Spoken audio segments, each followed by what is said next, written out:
If you're playing through Remnant 2, then you don't want to miss out on the Alchemist archetype, which is a secret class that you would otherwise miss out on if you don't complete a very specific event and boss. It's a super cool potion-themed class that's all about buffing yourself and your team. The buffs are very powerful, so don't sleep on this one. To get it, you want to go to the Lossome World in the Morrow Parish area. This can be done in both campaign or in adventure mode. We actually recommend doing this in the adventure mode if you've already progressed through this area and killed all the bosses, as you're required to beat a specific boss in a specific way in a certain area. So keep re-rolling adventure mode until Morrow Parish is your starting area. When you're in the Morrow Parish zone, what you want to look out for is these sewer grate openings with a big gap in the middle. Sometimes there's some iron placed on the ground in front of it to entice you nearby. Either standing next to the grate or picking up the iron has a chance to make you be dragged into the sewer by the Manticora boss. If there isn't any iron by the grate, then sometimes just by being near it, you will get grabbed and pulled in. Essentially, look for these grates and stand near them. If nothing happens, then keep looking and try again, and failing that, you can re-roll the world in adventure mode and find it again to hope it happens to you. It might take a couple of tries, but it shouldn't take too long. There's a weird bug that we sort of encountered, where if you get dragged in and you're playing in a party, your party members will also need to die, otherwise you won't spawn inside the Manticora boss's lair. If you're playing solo, or if your party members die after you get grabbed, then you should instantly respawn on a pile of bones. By inputting some movement, this will then cause you to stand up and you'll find yourself in the boss lair, and the monster will be nearby just outside of the small room that you wake up in. Defeat this boss as quickly as possible, and when you've done this, you will get the mysterious stone for yourself. This is an item that is used to trade with Wallace back in Ward 13. So travel back and trade it with him, as well as the Luminite crystal and scrap that it costs, and you will unlock this class for yourself. The class's prime perk gives you Spirited,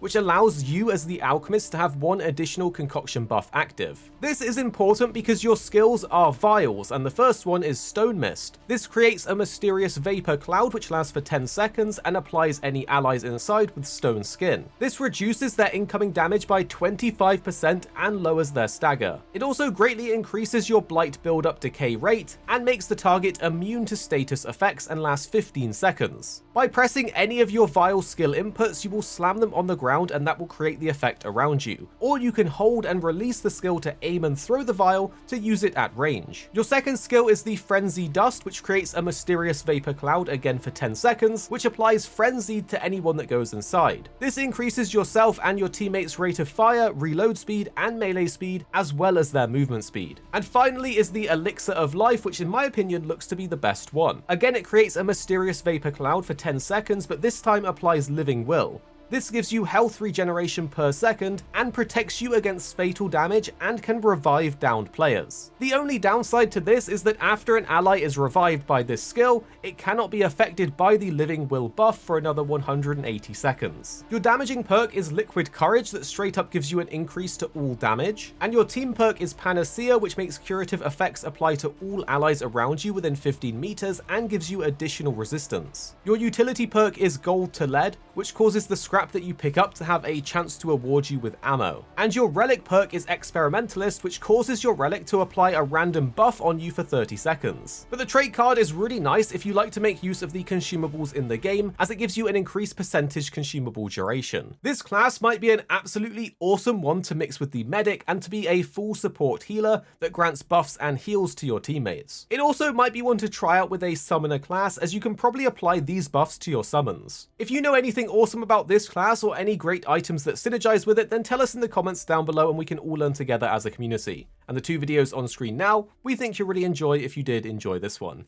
You don't have to watch them if you don't want to, but if you did like this video, you're probably going to like these ones too. And then tell us what you think after watching in the comments down below.